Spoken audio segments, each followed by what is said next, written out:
эл эркиндиктен ажырап калуусу тез эле.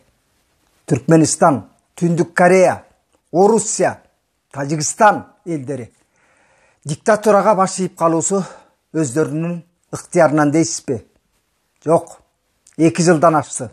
Эки достун бийлиги элди өз укугунан ажыратып койду. Биз да диктатуралык бийликтин дуалын тургузар эки достун саясатын ашкерелөө укугунан ажырап бараткан жокпузбу? Сөз эркиндигине коркунуч жаралды. Эл тынч митингтерге чыгууга тыюу салынды. Кемпир абат үчүн күйүп пышкан активисттер парламент депутаттарына кандай аеосуз куугунтук, адилетсиз камоолор болуп келет. Парламент депутаттары бүгүн бийлик менен элдин ортосундагы көпүрө болуудан калды. Алар парламент трибунасынан өз пикирлерин ачык айткын айтмак тургай биздин студияга келип сүйлөп бергенден чочулаган күн келди. Чок баскандай секирип, азырынча унчукпай турайынчы деп сырык сыпаа баш тартууга өтүп калышты. Мунун баары эмнеге? Уурлар жеке мүлкүнгө кол саларда айланасы тынч болгонун каалайт. Бандиттер тилиңди тишиңе каттырып, жаагыңды жапкыларда ушинтет. Коррупционерлер кимдин болбосун оозун тыйган заман. Диктаторлор элди өзү каалагандай башкаруу керек болгондо сөз эркиндигин тынчытат.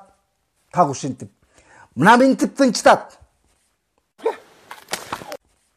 Ыдырыс Исаковго окшогон көкжал эркин журналисттерге кол көтөрүшөт, сабайт, өлтүрөт, камайт. Эл анан түштүгүн өтөт. Коммунисттер доорунда СССР өлкөсүндө баарыбыз түш деп жашап келгенбиз. Биз 30 жылда жеткен эл эркиндиги бүгүн коркунучта. Менен урайын. Акыркы 2 жылда болуп көрбөгөндөй коркутуу үркүтүүлөр күчөдү. Саясий ишмерлер, журналисттер, блогерлер камалганын көргөн эл бири-бирин тыюуга өттү. Сен да абайла, баланчаны камап коюшту. Сени да сындырышпасын деп тыйгандар канча. Агер буга баарыбыз көнүп берсек, мына мынтип бийликтин килтеңдеген дөбөтүндөй дакансалар ыдырыстай элдик журналисттерге дагы кол көтөрөт. Алар көчүгүн ээсине такап үргөн иттей Кудайдан да коркпойт. Себеби алардын таянар тоосу бийик. Тээ жакта алардын таянганы. Ошон үчүн оозуна келгенде оттойт, боктойт. Алар ансыз да соц тармактарда ачык коркуткан жагдайларга биз да кабылганбыз. О Шакир, 40 ашыңа жылкыңды даярдай бер деген коркутууларын да көргөнбүз. Бирок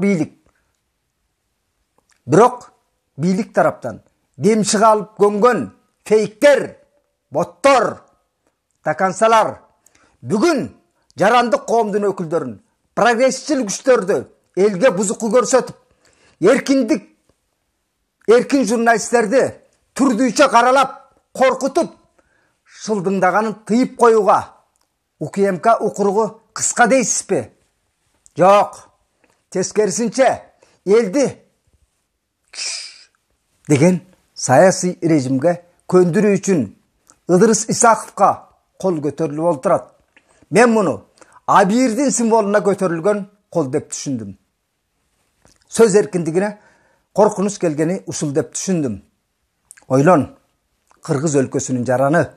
Биз дагы канчага чейин деп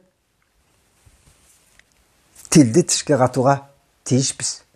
Агер сөз эркиндигин коргоого тилектеш болсоңуз, бул видеону башкалар да көрсүн. Бармак басыңыз, бөлүшүңүз жана коркпой үркпөй өз пикириңизди жазыңыз. Сөз эркиндиги ошондо корголот. тудук болбойлу.